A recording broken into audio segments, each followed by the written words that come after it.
Some mysteries arrive like a whisper, a creeping unease that settles in the quiet corners of an ordinary day. Others walk right through the front door. In July of 2013, a man did just that, stepping out of an apparent void and into the sterile, unassuming confines of a police station in small-town Montana.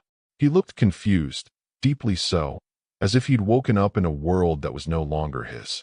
Exhaustion clung to him like a shroud, etched into the lines on his face, the slump of his shoulders. He carried no phone to connect him to the present, no ID to anchor him to a past, just the clothes on his back and a single, bewildering statement. He said one thing, his voice raspy, uncertain.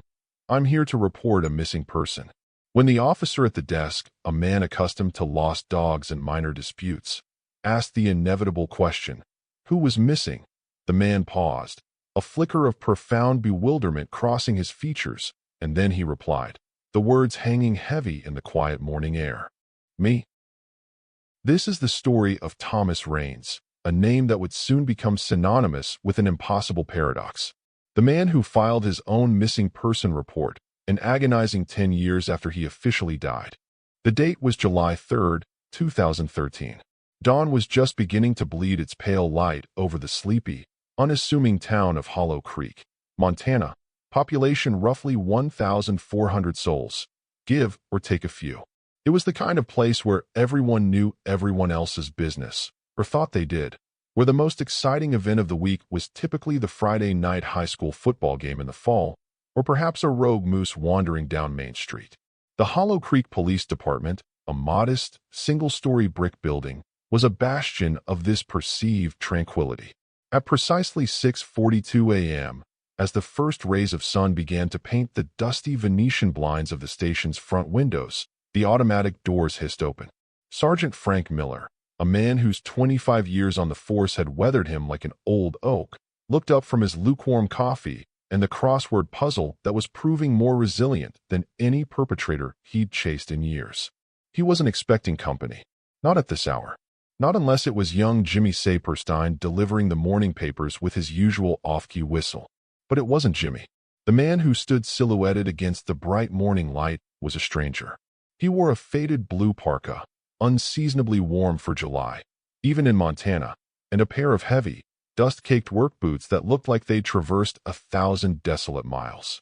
The security footage, later reviewed ad nauseum, would show him entering with a strange, almost painful hesitation, as if each step was a monumental effort, his head turning slowly, taking in the unfamiliar surroundings of the small lobby with a kind of dazed wonder.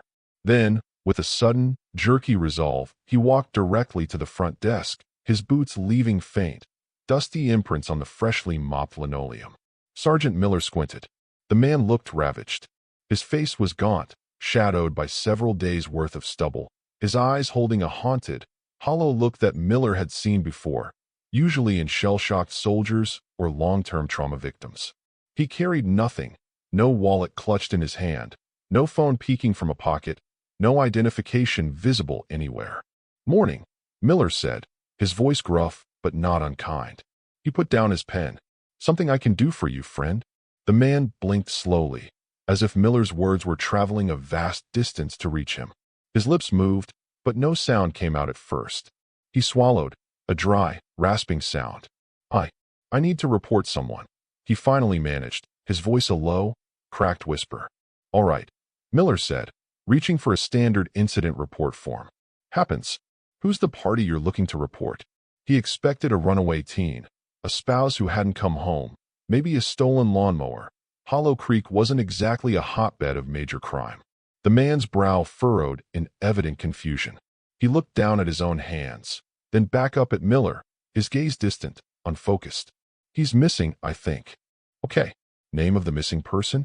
Miller prompted gently, keeping his voice even. This fellow was clearly disoriented, maybe off his meds. The stranger paused again, a long, agonizing silence that stretched out in the quiet station.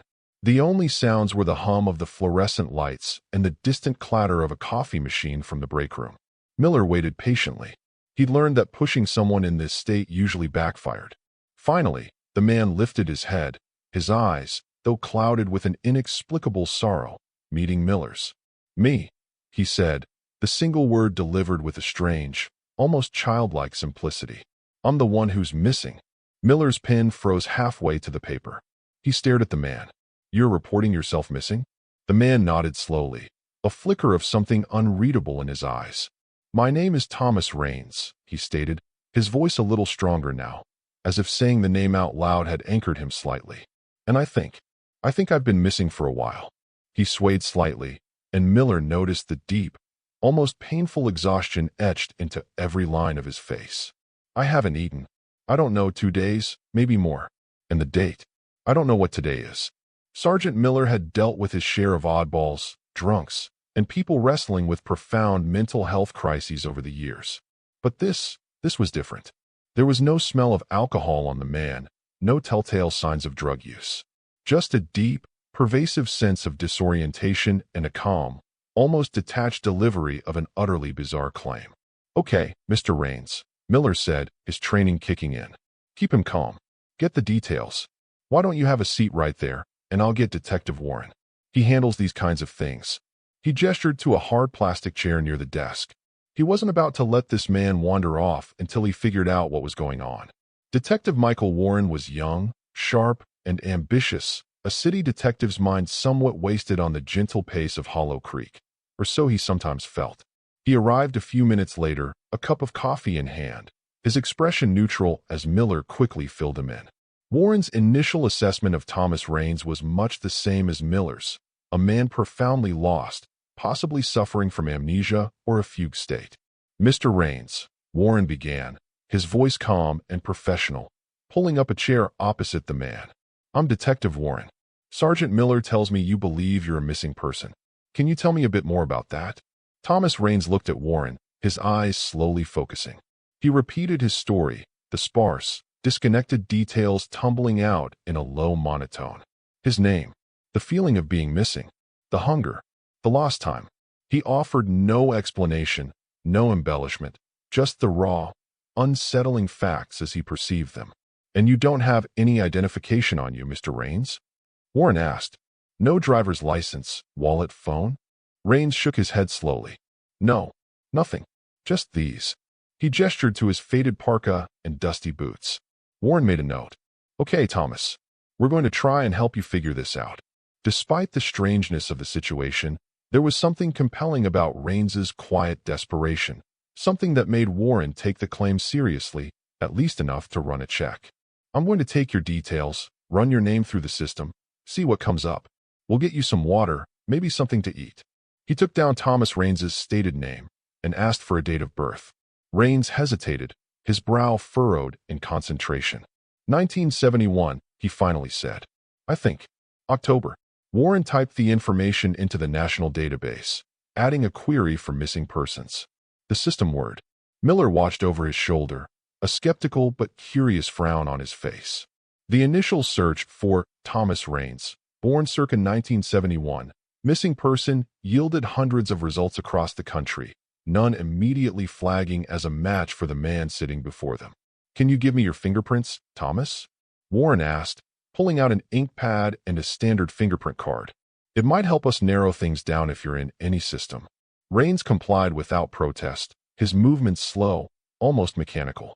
Warren carefully rolled each finger, capturing the intricate whorls and ridges. He scanned the prints into the Automated Fingerprint Identification System, AFIS. This was a longer shot. If the man wasn't a known criminal or hadn't been fingerprinted for specific government jobs, there might be no match. As they waited, Warren asked more questions, trying to jog Raines's memory. Did he know where he was? How he got to Hollow Creek? Did any names or places sound familiar? Raines just shook his head, his expression one of profound, helpless confusion. It was just dark, he offered once, his voice barely a whisper. For a long, long time. The AFIS terminal beeped. A match. Both Miller and Warren leaned in, surprised. Well, I'll be, Miller muttered. Got a hit. Warren clicked open the file. The screen displayed a booking photo from over a decade ago, a younger man, his face less gaunt, but the eyes were unmistakably the same haunted eyes as the man sitting in their lobby. The name read, Thomas Michael Raines. Born, October 12, 1971. "That you, Mr. Raines?" Warren asked, turning the monitor so Thomas could see. Thomas stared at the picture for a long moment, his expression unreadable. "Yes," he whispered. "That's me. Younger." "Okay," Warren said, a sense of unease beginning to prickle at him. "So we know who you are. Now let's see what your file says." He scrolled down. The file was sparse. A minor infraction in his youth. No outstanding warrants. Then he hit the cross-referenced NCC, National Crime Information Center, data. His breath caught in his throat. Miller, reading over his shoulder, let out a low whistle. The screen glowed with stark, unbelievable information. Name, Thomas Michael Raines. DOB, October 12, 1971. Status, deceased. Date declared deceased, November 5, 2002. Originating agency, Utah State Police, Missing Persons Unit. Circumstances, disappeared during a solo hiking trip in Zion National Park, May 2002. Extensive search yielded no results. Presumed drowned following flash flood event in the region. Positive identification method, post-mortem not applicable, body not recovered. Dental records on file, yes. Fingerprints on file, from prior arrest, yes. Warren felt a chill crawl up his spine. He looked from the glowing screen to the man in the faded blue parka, the man whose fingerprints had just flagged a positive match. He looked at Sergeant Miller, whose weathered face was a mask of disbelief. "Sergeant," Warren said, his voice carefully neutral. Can you run those prints again? And see if we can get a remote query on dental records from Utah State Police for this individual? There must be some mistake." There was no mistake. The fingerprints were a perfect match to the Thomas Raines who had been declared dead in 2002. An hour later, after a series of increasingly urgent calls to a bewildered clerk in Utah, the fax machine in the corner of the station whirred to life, spitting out a copy of Thomas Raines's dental records. They, too, were a perfect match to the visual assessment Warren made of the man sitting before them, though a formal comparison would take time. The man sitting in the Hollow Creek Police Department, the man who had walked in to report himself missing, was, according to every official record, a ghost. He had died 11 years ago, his body lost to the unforgiving wilderness of Utah, presumed drowned. Yet here he was, very much alive. Detective Warren looked at Thomas Raines, who was now sipping slowly from a cup of water Miller had given him, his eyes still holding that profound, lost bewilderment. The faded blue parka he wore seemed to swallow his thin frame. The dust on his boots spoke of a long, hard journey from somewhere. From nowhere. From a place beyond death. "Mr. Raines," Warren began, his voice betraying a hint of the shock that was coursing through him. "We have a situation. A very unusual one." He paused, searching for the words. "How do you tell a man he's been dead for over a decade? According to our records, according to official state and federal databases, you, Thomas Michael Raines, were declared legally deceased in November of 2002. Thomas Raines simply stared at him, his expression unchanging. The information seemed to wash over him, unheeded, like water over a stone. Then, a single, almost imperceptible nod. "Yes," he whispered, his voice raspy. "That sounds about right. That's why I came. I knew I was gone. I just didn't know how to come back until now." The fluorescent lights of the Hollow Creek Police Department hummed, suddenly sounding too loud, too harsh in the face of this inexplicable, terrifying paradox. The ordinary July morning had just been fractured, split open by a man who had walked out of his own grave, carrying a mystery that defied all logic, all reason. The man who filed his own missing person report had just become the biggest, most unsettling case Detective Warren had ever encountered. And it was only just beginning. The fluorescent lights of the Hollow Creek Police Department hummed, a harsh, indifferent counterpoint to the impossible reality that had just unfolded. Thomas Raines, a man officially deceased for over a decade, sat before Detective Michael Warren, a living paradox, his quiet assertion, "I knew I was gone. I just didn't know how to come back until now," echoing in the sterile room with the weight of a pronouncement from beyond the grave. The ordinary July morning had been irrevocably fractured. Detective Warren, reeling from the confirmation that the man before him was indeed the Thomas Raines presumed drowned in Utah 11 years prior, knew this was far beyond a simple missing persons case, or even a case of mistaken identity or elaborate fraud. This was something else. something that made the hairs on the back of his neck stand up. He made a quick call to the station chief, his voice low and urgent, outlining the impossible situation. The chief, a man not easily rattled, was audibly stunned into a rare silence before authorizing Warren to proceed with a more formal, recorded interview. This needed to be handled carefully. Very carefully. They moved Thomas Raines from the open lobby to a small, windowless interview room at the back of the station. It was stark, furnished only with a metal table and 3 chairs. The air was cool, the silence almost absolute, broken only by the faint whir of the ancient air conditioning unit. Sergeant Miller brought Raines a bottle of water and a granola bar, which he accepted with a numb gratitude, his hands trembling slightly as he unwrapped it. He ate slowly, methodically, as if the act of chewing and swallowing was a forgotten, relearned skill. Warren started the audio recorder, its small red light a single, watchful eye in the dim room. "All right, Thomas," he began, his voice deliberately calm, though a current of unease thrummed beneath the surface. "Let's go back. You said you knew you were missing. Can you tell me what you remember leading up to? Well, leading up to when you believe you went missing." Thomas Raines stared at the tabletop, his gaze distant, as if trying to peer through a thick, impenetrable fog that shrouded his own past. "I remember bits," he said, his voice raspy, hesitant. "My childhood. Growing up in Oregon.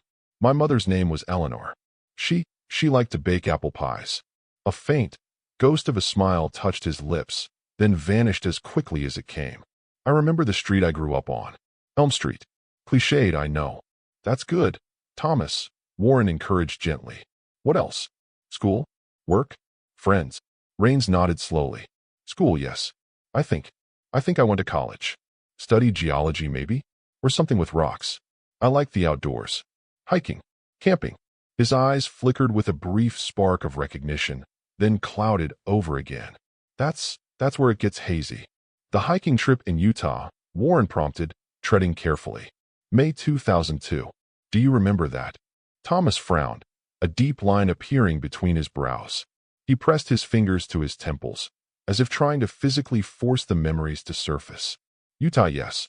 The red rocks. The canyons. I think I was there. Alone. I was planning a long trek. Through a place called the Narrows." His voice was uncertain, questioning. "That aligns with the original missing person report," Warren confirmed, his own heart rate quickening. This was it. The edge of the abyss. "What happened after that, Thomas? What's the last thing you clearly remember from that time?" May 2002. Raines closed his eyes, his breathing becoming shallow. The silence in the room stretched, taut and heavy. Warren waited, not daring to interrupt the fragile process of recall. May 24th. Thomas finally whispered, his eyes snapping open, wide and filled with a sudden, raw terror that made Warren lean back instinctively. May 24th, 2002. "That's the day. That's the last clear day. What happened on that day, Thomas?" Warren pressed, his voice low, urgent. I was by a river," Raines said, his voice trembling now. "A narrow canyon. The walls were high, so high. The sun, it was just a sliver of light at the top. I remember the sound of the water. And then nothing." His face contorted in a mask of confusion and fear. "It just stops, like a film reel snapping. One moment, the river, the canyon. The next, just gone." "Gone where, Thomas?" Warren asked, his own voice barely a whisper. Raines shook his head, a profound desolation settling over his features. "Nowhere," he breathed. "It wasn't a place. It was just dark. For a long, long time. So long. No sound. No light. No me. Just an absence. A void." He shuddered, wrapping his arms around himself as if a sudden, icy chill had permeated the room. "I don't know how long. There was no time in the darkness. Just waiting. Or maybe not even waiting. Just being gone." Warren felt a shiver trace its way down his own spine. The man's words, his palpable terror, the sheer impossibility of his story, it was deeply unsettling. This wasn't amnesia in the typical sense. This was something else. A void. A darkness that had swallowed 11 years of a man's life, leaving him stranded on the other side. A ghost returned to a world that had long since mourned him and moved on. "And then what, Thomas?" Warren asked, his professional curiosity warring with a primal urge to recoil from the abyss Rains was describing. How did you come back? How did you end up in Hollow Creek?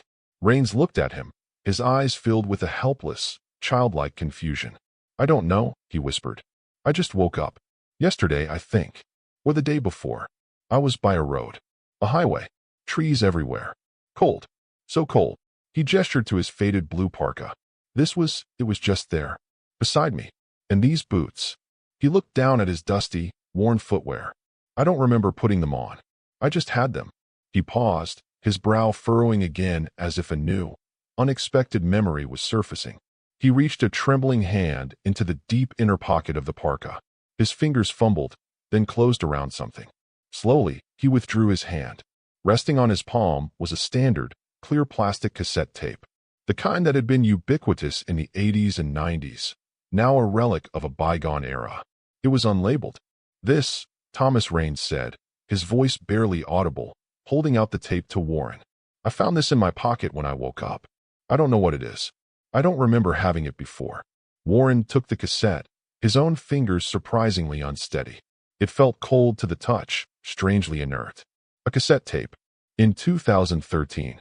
Found in the pocket of a man who had been presumed dead for 11 years. Who claimed to have spent that time in an undefined, timeless darkness.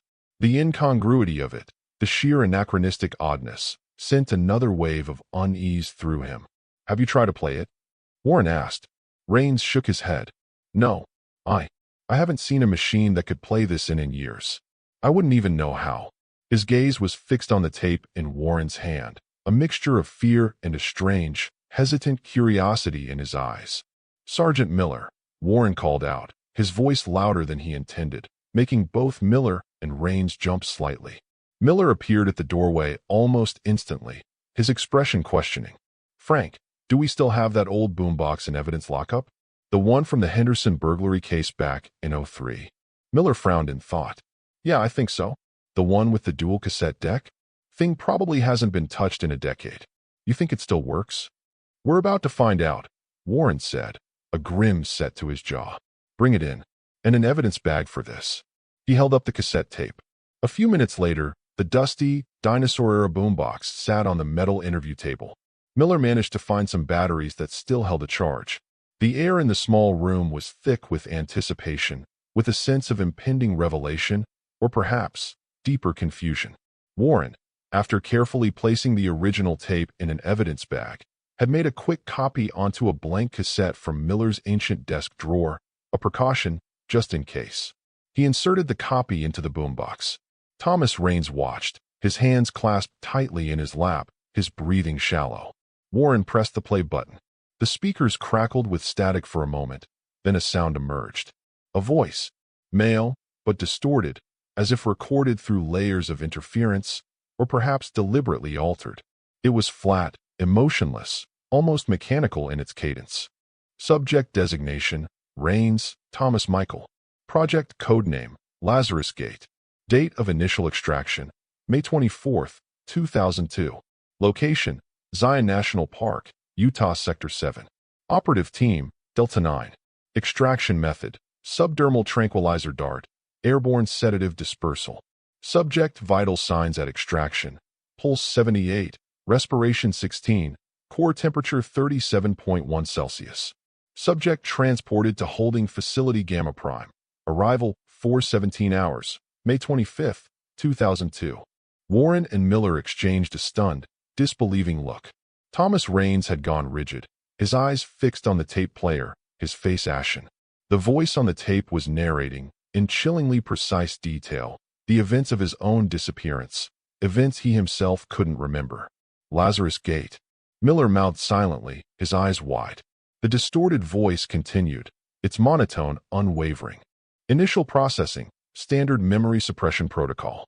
Chemical cocktail designated Lethe 7. Dosage administered, 150 milliliters, intravenous. Subject response, nominal. Transfer to long-term stasis unit, May 28, 2002. Unit designation, Cryo-Pod 734. Stasis duration, indefinite, pending recall activation. Memory suppression, long-term stasis. Warren felt a knot of ice form in his stomach. This wasn't just a recording, it was a log. A clinical, detached record of something deeply, profoundly disturbing. Then, the voice on the tape changed. The distorted human quality vanished, replaced by a synthesized, purely robotic tone, devoid of any inflection or emotion. Asterisk, recall activation sequence initiated, July 1st, 2013, 8 o'clock hours Zulu. GPS coordinates set 1, 45.6732 north, 110.9874 west. Timestamp, 8:15 Zulu. GPS coordinates set 2, 45.6788 north, 110.9901 west. Timestamp, 8:30 Zulu. GPS coordinates set 3, asterisk. The robotic voice continued to list a series of precise GPS coordinates and timestamps, a digital breadcrumb trail leading from somewhere unknown to where. Warren quickly scribbled them down, his mind racing. Those coordinates, they had to be near Hollow Creek. This tape was detailing Raines's reentry into the world. Finally, after what felt like an eternity of cold, hard data, the robotic voice paused. Then, it delivered its final, chilling pronouncement. Recall failure. Code, red tag. Subject reinserted. Memory integrity compromised. Probability of spontaneous full recall, 47.3%. Contingency protocols disengaged. Unit 734 status, decommissioned. End of transmission. The tape clicked off, plunging the room into a sudden, deafening silence. Recall failure, Warren breathed, staring at the cassette player. Code, red tag. Subject reinserted. He looked at Thomas Raines, who was now trembling violently, his eyes wide with a nameless terror, as if the voice on the tape had unlocked some deep, buried horror within him. What does it mean? Sergeant Miller finally managed to ask, his voice hoarse. What in God's name was that tape talking about? Project Lazarus Gait? Memory suppression? Reinserted from where? Warren didn't have an answer. He only had more questions, each one more terrifying than the last. The cassette tape, found in the pocket of a dead man who had walked back into the world, wasn't just a random artifact. It was a message, a warning, a glimpse into a shadowy world of secret projects, of human beings treated as disposable assets, their memories erased, their lives stolen, and then, inexplicably, returned. Thomas Raines had indeed been missing. But the entity, the organization, the project that had taken him, was a far greater, far more terrifying mystery than a simple case of a hiker lost in the wilderness. And the tape in Warren's hand felt like the key to a door he was now profoundly afraid to open. The red tag designation, it sounded ominous. Final, like a damaged piece of goods being discarded. The man who filed his own missing person report was not just a paradox. He was evidence. Evidence of something that had no right to exist. And the tape was its horrifying, undeniable voice. The abrupt silence that followed the cassette tape's final, chilling pronouncement. Recall failure. Code, red tag. Subject reinserted. End of transmission. Hung in the small interview room of the Hollow Creek Police Department like a physical entity. Thomas Raines was trembling violently, his eyes wide with a nameless, primal terror, as if the disembodied voices from that anachronistic tape had unlocked some deep, buried horror within the shattered labyrinth of his mind. Detective Warren stared at the innocuous plastic cassette, now evidence of an unimaginable conspiracy, its cold, hard details of Project Lazarus Gait, memory suppression, and long-term stasis, painting a picture so monstrous it defied rational comprehension. Sergeant Miller, a man who thought he'd seen it all in his long career, simply looked pale and profoundly shaken. The man who had filed his own missing person report was not just a paradox. He was a living, breathing artifact of something that had no right to exist. And the tape was its horrifying, undeniable voice.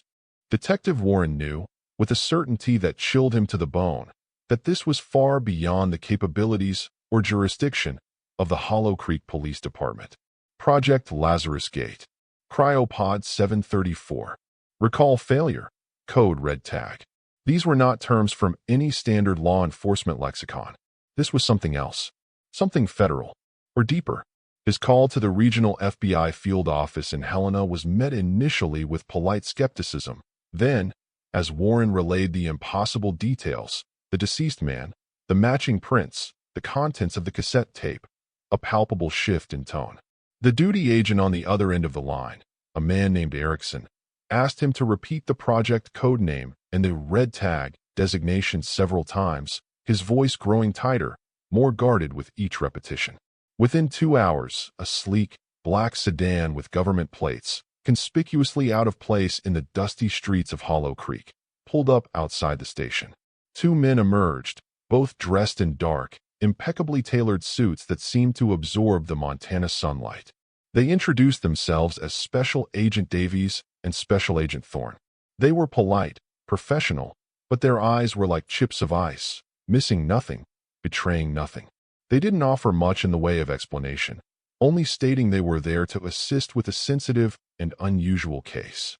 The assistance quickly morphed into a full takeover. The small Hollow Creek station was suddenly a hive of quiet, efficient activity. Davies and Thorne interviewed Warren and Miller separately, their questions precise, probing, focusing heavily on the exact wording Thomas Raines had used, his demeanor, and, most importantly, the cassette tape. The original tape was carefully sealed, cataloged, and taken by Agent Thorne, who handled it with a reverence usually reserved for unexploded ordnance.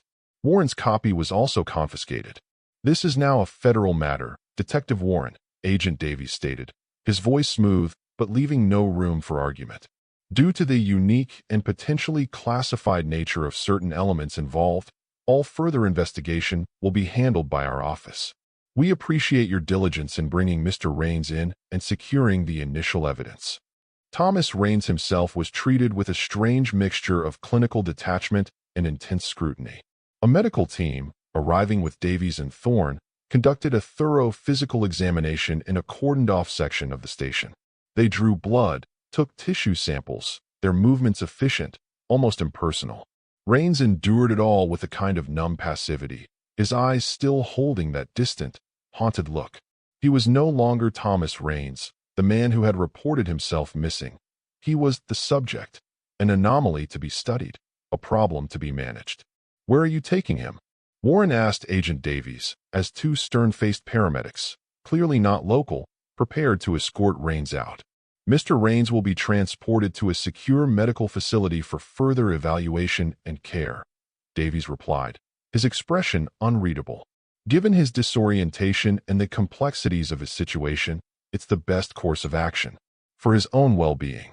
The name of the facility, Warren would later learn through unofficial channels, was Raven Hill Psychiatric Institute. It was a name whispered in certain law enforcement and intelligence circles, a place often used for government-sensitive cases, for individuals who knew too much or who represented inconvenient truths. It was a place where people sometimes went in, but rarely came out unchanged, if they came out at all. Over the next few days, a wall of silence descended around the Thomas Raines case. The FBI agents were gone, taking with them the tape, their reports, and Thomas Raines himself. Hollow Creek returned to its sleepy rhythm, but for Detective Warren and Sergeant Miller, the ordinary world now felt thinner, permeated by the chilling echoes of that impossible morning. Warren found himself replaying the robotic voice from the tape in his mind. Recall failure. Code, red tag. Subject reinserted. What did it mean to be a red tag? And reinserted from where? Meanwhile, at Raven Hill, a sterile, isolated facility nestled deep in a remote, wooded valley, Thomas Raines was undergoing a different kind of questioning. Not by police detectives, but by a team of psychiatrists, neurologists, and men in suits who didn't always identify their agency. They probed his fractured memories, administered psychological tests, and monitored his every word, his every gesture. He still remembered his childhood, the scent of his mother's apple pies, the feel of the Oregon rain. But the 11 years between May 24, 2002, and his awakening by a Montana highway remained a vast, terrifying black hole, punctuated only by fleeting, nightmarish flashes, like lightning illuminating a subterranean abyss. Under the influence of carefully administered memory retrieval aids, drugs that made his head swim and his heart pound, and during long, exhausting sessions with a psychiatrist named Dr. Alastair Finch, a name that, unknown to anyone in Hollow Creek at the time, was a chilling echo from other, even darker projects, fragments began to surface. Not clear memories, but visceral sensations, disconnected images, haunting sounds. The halls. Thomas would whisper, his voice hoarse, his eyes staring at a point beyond the sterile walls of his room at Raven Hill. Long white halls, lined with lights. Lights that never, ever turned off. They hummed. Everything hummed.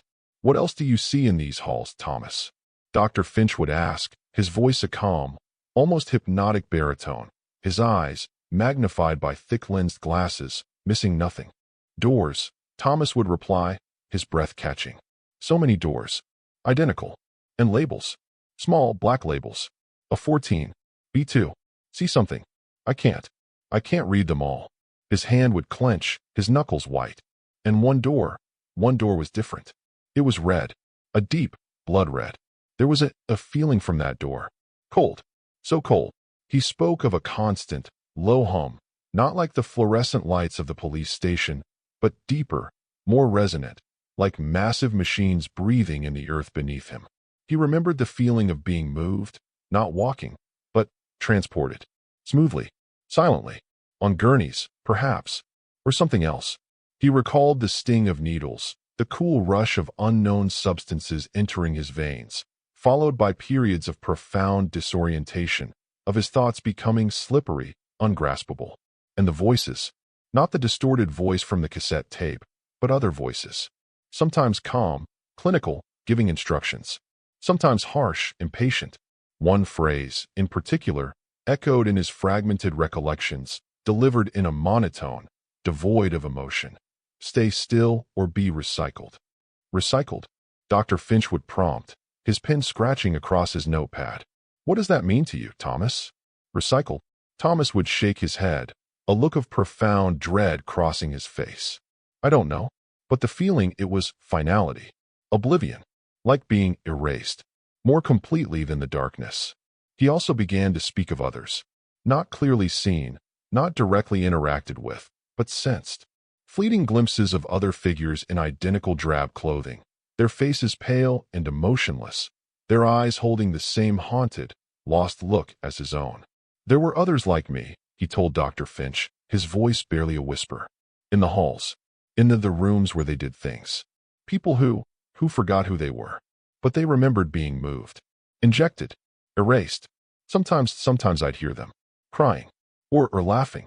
That horrible, empty laugh. The medical staff at Raven Hill documented it all with meticulous, detached precision. They noted his elevated stress responses, his fragmented sleep patterns, his recurring nightmares of endless corridors and red doors. They classified his condition as dissociative amnesia with fugue state, complicated by unspecified trauma. A neat, clinical label for an experience that defied all clinical understanding. Then came the drawing. During one art therapy session, a well-meaning but ultimately futile attempt to access his subconscious, Thomas Raines was given a blank sheet of paper and a box of crayons. For a long time, he simply stared at the paper, his hand hovering, unable to make a mark. Then, slowly, hesitantly, he picked up a black crayon. His movements were crude, almost childlike, but imbued with a strange, desperate intensity. He drew a simple shape, a triangle. Inside the triangle, or perhaps piercing through it, he drew a circle. The lines were shaky, uneven, but the symbol was unmistakable, iconic in its stark geometry. Beneath this crude sketch, he printed 3 words, the letters large and blocky, like a child's first attempt at writing. Project Recall, Red Tag Division. When the art therapist, a young woman named Sarah, saw the drawing, she felt a sudden, inexplicable chill. She had no context for the words, no understanding of the symbol. But there was something in the starkness of the image, in the desperate intensity with which Thomas had drawn it, that spoke of a truth far deeper and more disturbing than any textbook diagnosis. She showed the drawing to Dr. Finch. The psychiatrist examined it for a long moment, his expression unreadable behind his thick glasses. He made no comment, simply took the drawing, added it to Thomas Raines's ever-thickening file, and instructed Sarah to continue encouraging Thomas to express himself through art. But the symbol, the triangle and circle, the words Project Recall, Red Tag Division, They were not just the random scrawlings of a traumatized mind. They were a key, a sigil, a fragment of a forgotten or deliberately erased operational structure. Thomas Raines, the man who had been pulled from a void of 11 years, was not just remembering a personal trauma. He was beginning to remember the system, the project, that had stolen his life. The red tag designation from the cassette tape now had a name, a division. Project Recall. It implied a process, an attempt to bring someone back from wherever Thomas had been. And his reinsertion, his compromised memory, meant that recall had failed. He was a broken piece of a puzzle, a glitch in a machine that operated in the deepest shadows, a machine whose existence was now, however faintly, beginning to come to light through the fractured recollections of its unwilling participant.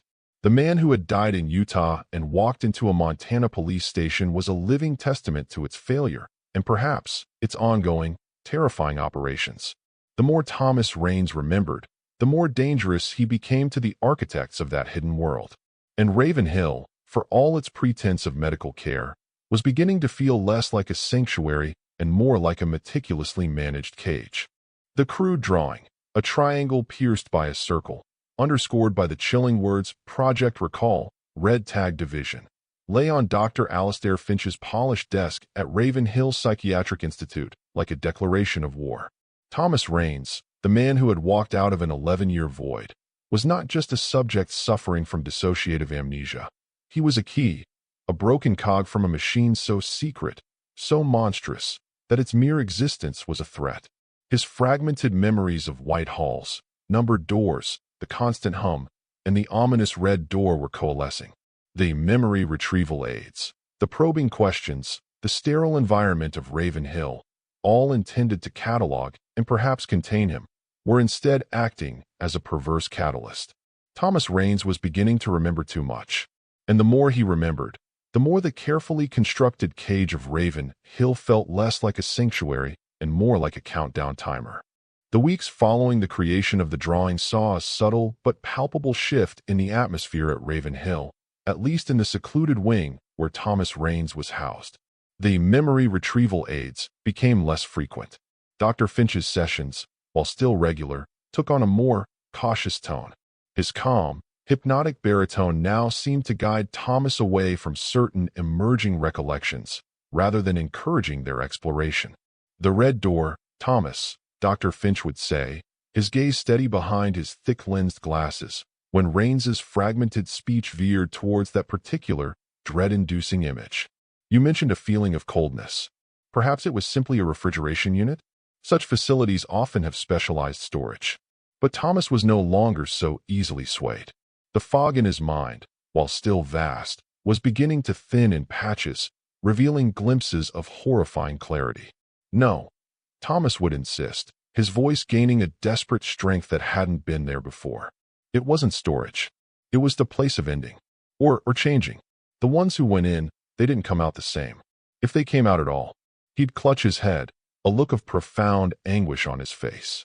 "Recycled. That's what the voice said. Stay still or be recycled.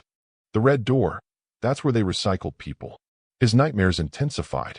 He would wake up screaming, drenched in sweat, the images of the endless, humming corridors and the menacing red door vivid and terrifying. He spoke of a feeling of being watched, not just by the orderlies or the hidden cameras he instinctively knew were there, but by something else, something unseen, something that resided in the very hum of the facility, in the cold, sterile air. He began to write, compulsively, in the journals provided during his therapy sessions. At first, it was just disconnected words, fragmented phrases, crude drawings that echoed the triangle and circle. But gradually, coherent sentences began to form, narratives of his time in the dark place, as he called it. He wrote of the feeling of being suspended, of time having no meaning, of a profound, soul-crushing loneliness that was worse than any physical pain. He wrote of the others, their pale faces, their empty eyes, the shared, unspoken understanding of their predicament. "They were like me," he told Sarah, the young art therapist, during one session, his voice low and conspiratorial. Sarah had always shown him a quiet kindness, a flicker of genuine empathy that was a rare commodity within Raven Hill's sterile walls. "Lost," Erased. Waiting. But waiting for what? Recall? Or recycling? He looked at her, his eyes pleading for an answer she couldn't possibly provide. The red tag. That's what they called us, didn't they? The ones who didn't come back right. The broken ones. Sarah would listen, her heart aching for him, but she knew she was powerless. She reported his words, his drawings, to Dr. Finch, as protocol demanded. Finch would listen impassively, make his meticulous notes, and offer platitudes about the complex nature of trauma and memory. But Sarah saw the flicker of something else in Finch's eyes now, a deep, almost hidden concern, or perhaps something closer to alarm. Thomas Raines was not stabilizing. He was remembering, and his memories were dangerous. The date was August 9th, 2013. Just over 4 weeks since Thomas Raines had walked into the Hollow Creek Police Department, a ghost returned from the dead. For weeks of probing, testing, and observing at Ravenhill. For weeks of his fragmented past slowly, terrifyingly, reassembling itself. That evening, Thomas was quieter than usual. He ate little of his dinner. During his final check-in with an orderly, he seemed distant, preoccupied. He asked for an extra writing tablet and a pen, which was granted. The orderly noted nothing overtly unusual, just the same deep-seated sadness and confusion that always clung to Subject R. 734, as Thomas was designated in their internal logs. The security footage from the corridor outside Thomas Raines's room, Corridor C, Level 3, was, like everything at Ravenhill, meticulously archived. It showed the orderly leaving Thomas's room at 9:17 p.m. The heavy steel door, with its small, reinforced window, clicked shut, the magnetic lock engaging with a soft thud. The corridor remained empty, silent, bathed in the cold, unwavering glow of the overhead fluorescent lights. At 3:17 a.m., the footage registered a momentary anomaly. The lights in Corridor C flickered once, twice, then stabilized. A power surge, perhaps, not uncommon in a facility with such extensive electronic systems. No alarms were triggered. The corridor remained empty. The door to Thomas Raines's room remained closed, its lock indicator light a steady green. No motion was detected by the corridor's passive infrared sensors. At precisely 3:18 a.m., Nurse Anya Sharma, on her routine early morning rounds, approached Thomas Raines's room. She peered through the small window in the door. The room was dimly lit by the low-level nightlight. The bed appeared empty. Strange. Thomas was usually a restless sleeper, often found tangled in his sheets, but rarely out of bed at this hour. Nurse Sharma swiped her access card. The lock disengaged with a soft click. She pushed the door open. "Mr. Raines," she called softly. The room was still. The bed was indeed empty, the covers neatly, almost unnaturally, smoothed down. The single window, heavily reinforced and sealed, was locked from the inside, as always. There were no other exits. No hidden panels.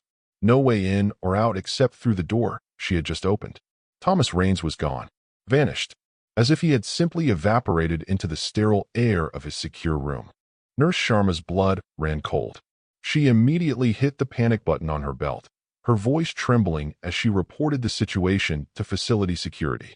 Within minutes, Corridor C was swarming with guards, orderlies, and medical staff. Dr. Finch was summoned, his face a mask of grim composure as he surveyed the empty room. There was no sign of struggle, nothing out of place, except for Thomas Raines's absence. And one other thing.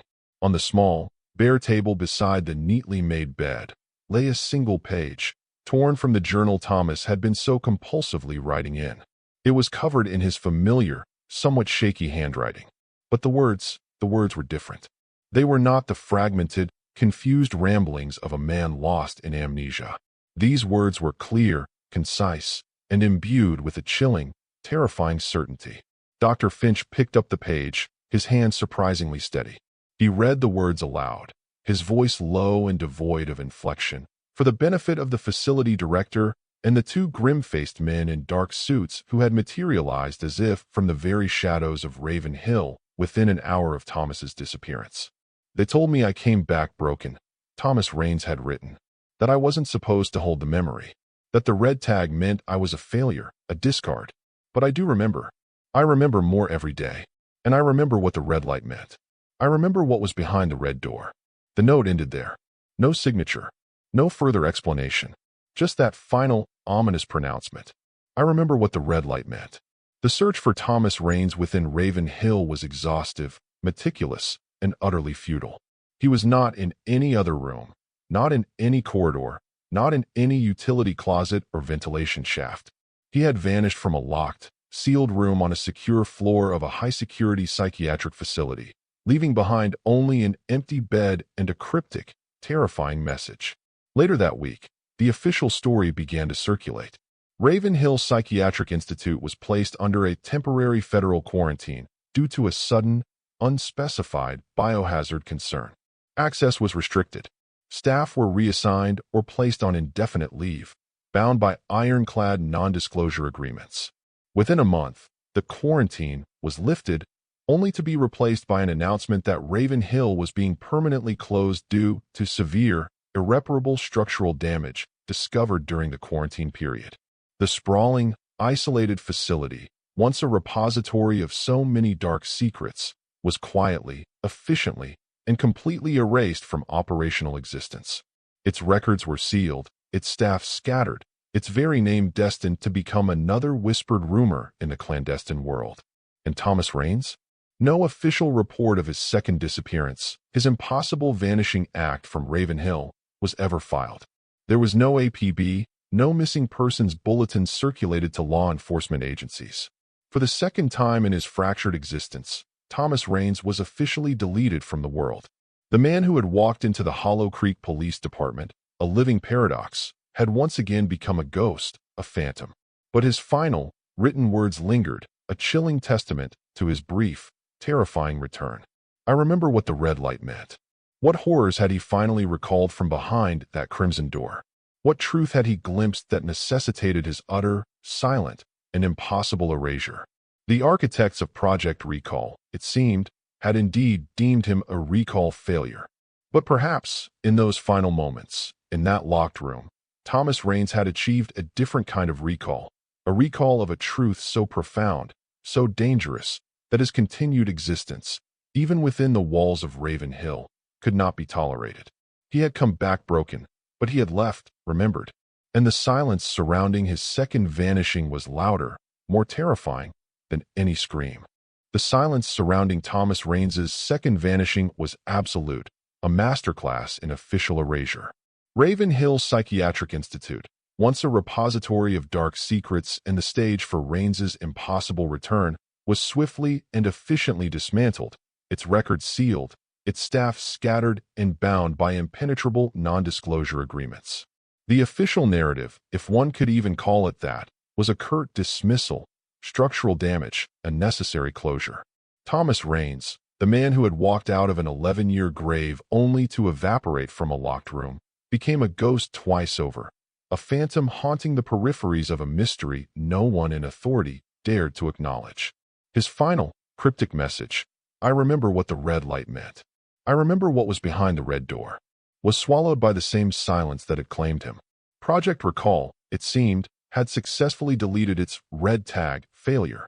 For 3 years, the story of Thomas Raines remained a deeply buried secret, a chilling anecdote whispered only in the most paranoid corners of the internet, a footnote in Detective Warren's unofficially closed and deeply unsettling case file. The world moved on, oblivious. But some truths, like certain tenacious weeds, refuse to stay buried. Some echoes, however faint, persist. The year was 2016. In the bustling, information-saturated heart of Washington, D.C., Elias Vance, a seasoned investigative journalist with the Atlas Register, a publication known for its relentless pursuit of inconvenient truths and its willingness to challenge official narratives, was sifting through the digital detritus of his latest deep dive into clandestine government programs. Vance was a man who thrived in the shadows, his reputation built on exposing secrets that powerful entities desperately wanted to keep hidden. He was no stranger to anonymous sources, encrypted files, or the subtle art of reading between the heavily redacted lines of declassified documents. One sweltering August afternoon, an email landed in his encrypted inbox. It was from an untraceable, disposable address, its subject line a single, enigmatic character, a period. The body of the email contained no text, only an attachment, a heavily compressed, password-protected archive file. Vance, accustomed to such cryptic overtures, ran the file through every security protocol he had before even attempting to open it. The password, provided in a follow-up email that arrived precisely 60 seconds later and then self-destructed, was a single, chilling word: Lazarus. Inside the archive was a meticulously organized collection of scanned documents, internal memos, and what appeared to be excerpts from operational field manuals. They were all stamped with varying levels of classification, some so high Vance had only ever seen them referenced in theoretical discussions of government secrecy. The originating agency was obscured, but the recurring internal code names and project designations painted a terrifyingly coherent picture. "Lena, you need to see this," Vance called out to his research partner and digital forensics expert, Lena Hansen, who worked from a remote, equally secure location. He shared his screen, the contents of the archive slowly unfurling. I think someone just handed us the keys to a kingdom of nightmares." The documents referenced, with cold, bureaucratic precision, something called Recall T protocols that T. Vance immediately suspected stood for test, target, or perhaps, chillingly, terminal. They detailed procedures for subject acquisition, long-term cognitive stasis, memory matrix scrubbing, and controlled reinsertion. And then there was the term that made Vance's blood run cold, a term that echoed a forgotten, impossible case from a small town in Montana 3 years prior: the Red Tag Clearance Program. Red Tag, Vance breathed. The words of Thomas Raines's cassette tape, the one Detective Warren had transcribed before it was confiscated, flashing in his mind. Recall failure. Code, Red Tag. Subject reinserted. This wasn't just a random collection of files. This was a direct hit. Elias. Lena's voice came through his headset, tight, with a mixture of excitement and trepidation. Cross-reference those protocol numbers, some of the terminology. It's aligning with fragmented intelligence chatter I picked up last year. Chatter about a deeply buried, multi-agency project dealing with, well, they called it existential continuity management. Whatever the hell that means. Most of it was dismissed as disinformation. "It's not disinformation, Lena," Vance said grimly, his eyes scanning a particularly damning memo. "It's real, and it's been going on for a long, long time." One memo, in particular, stood out, a single page that seemed to hum with a malevolent energy. It was time-stamped June 2nd, 2002. The subject line was stark: Raines, TM, Stabilization and PRE Extraction Protocol.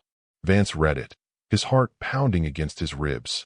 Subject Raines, designation, Lazarus Gait Unit 734, continues to hold stable within Cryo-Pod. Physiological markers within acceptable parameters post, Lethe, 7-foot administration. Recommend continued memory suppression protocols until designated extraction window, estimated Q3 2013. Any deviation or premature cognitive resurgence to be flagged immediately under Red Tag contingency. Maintain Level 4 information blackout. June 2nd, 2002. Thomas Raines had officially disappeared in Zion National Park on May 24th, 2002. This memo, dated just over a week later, proved he hadn't been lost, hadn't drowned. He had been held. He was Lazarus Gait Unit 734, his memory deliberately suppressed, his life placed on hold, awaiting an extraction window, over a decade in the future. The official story of his death was a lie, a carefully constructed fiction to cover an unimaginable truth. "They had him, Lena," Vance said, his voice hoarse. The whole time, while his family mourned, while the authorities conducted their futile searches, Thomas Raines was on ice, awaiting reinsertion. When Vance, through carefully constructed back channels, tried to ascertain the source of the leak, he hit a brick wall. The emails were untraceable, the digital trail a labyrinth of dead ends and encrypted relays. The only clue was the packaging of the original physical data drop that had preceded the emails, a plain manila envelope mailed with no return address, bearing only a single, hand-drawn symbol on its flap, a perfect triangle with a circle drawn through its center. The same symbol Thomas Raines had obsessively sketched at Ravenhill. The emblem of Project Recall, Red Tag Division. It's them, isn't it? Lena mused, her voice awed. Or someone inside them. Someone who wants this out. That symbol, it's not just a project logo. It's a calling card. A warning. The leaked files, combined with Raines's story, began to paint a picture of a vast, deeply entrenched program, one that treated human lives as disposable assets, their identities and memories as malleable commodities. And as Vance dug deeper, he began to uncover whispers, fragmented reports, and anecdotal evidence of other red tag individuals.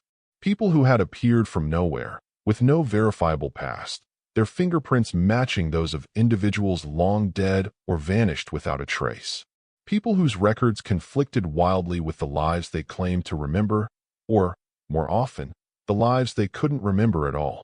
He found references in heavily censored psychiatric journals from the late 90s and early 2000s to anomalous fugue state clusters, patients presenting with profound amnesia and fabricated, often contradictory, personal histories, who sometimes spoke of lost time or the dark place. These cases were always quickly reclassified, the patients transferred to specialized federal facilities, their records sealed. He spoke to a retired FBI agent who, off the record and after much persuasion, admitted to encountering 2 such cases in his career. They were like ghosts, the agent had said, his voice low, still haunted by the memory. They'd just appear, sometimes with a name that checked out, but the person was supposed to be dead. Sometimes with no name at all, just that same lost, broken look in their eyes. We were always told to hand them off. No questions asked. There were rumors. About a program. Something about bringing people back. Or trying to. Most of us just figured they were deep cover witnesses, or something even weirder. You learn not to pull on those threads. The sheer terror and paranoia this instilled in Vance was profound. How many red tags were out there, walking among the oblivious? How many recalls had failed, leaving broken, fragmented souls like Thomas Raines to wander back into a world that had forgotten them, or that they could no longer comprehend? And more chillingly, how many had succeeded? How many individuals were living seemingly normal lives, their original identities erased, their minds reprogrammed, sleeper agents of a different, more insidious kind, unaware of the darkness they had been pulled from, or the purpose they might now serve? The weight of this knowledge was immense. Vance knew that publishing a story of this magnitude, with evidence so explosive yet so difficult to corroborate through official channels, would be a monumental risk. The forces behind Project Recall had demonstrated their ruthlessness, their ability to erase individuals, facilities, entire histories. He, Lena, and the Atlas Register would become targets. Yet, the image of Thomas Raines, the man who had walked into a small-town police station with the impossible truth of his own stolen life, haunted him. Raines's quiet desperation, his profound loneliness, his fragmented memories of the red door and the hum of the machines, it was a testament to an unimaginable suffering, a suffering that was likely being replicated, even now, in other hidden places, on other unsuspecting subjects. Vance thought back to Detective Warren's original report, to Thomas Raines's first, bewildered words at the Hollow Creek station. "I'm here to report a missing person. Me." And then, later, after the impossible truth of his official death had been revealed, "I knew I was gone. I just didn't know how to come back until now." But it was another quote from Warren's notes, a seemingly throwaway line that Raines had uttered, that now resonated with a new, even more sinister meaning in light of the extraction window memo from 2002. Thomas had said, with that same childlike confusion, "I filed a report, but they already knew I was gone. They hadn't just known he was missing in 2002. They had orchestrated his disappearance. They had held him in their dark place, their Lazarus Gait Unit 734, for 11 years. And when he was reinserted, a recall failure, a red tag, they had known that too. Perhaps they had even anticipated his return, his confused walk into a police station, a final, desperate attempt by a fractured mind to reclaim a stolen identity. The traces of Project Recall were faint, deliberately obscured, but they were undeniably there, like the radioactive decay of some terrible, unseen element. Elias Vance knew he was standing on the precipice of a story that could shatter official narratives and expose a horror that defied belief. The question was, Could he bring it to light before the shadows consumed him too? The triangle and circle, the symbol of this monstrous project, felt less like a clue now, and more like a target painted on his back. The silence surrounding Thomas Raines was not an ending, it was a warning. And the red tag division was still out there, its work unfinished, its secrets still lethally potent. Who was Thomas Raines? A man returned from the dead? Or a memory fragment the system couldn't delete? The answers might still be buried, in lost government tapes, forgotten patient logs, or among the names of those who vanished and were never supposed to come back. But if Thomas was right, he wasn't the only one. You've been listening to Concealed Story Room. Subscribe for more erased files, suppressed experiments, and stories that were never meant to resurface.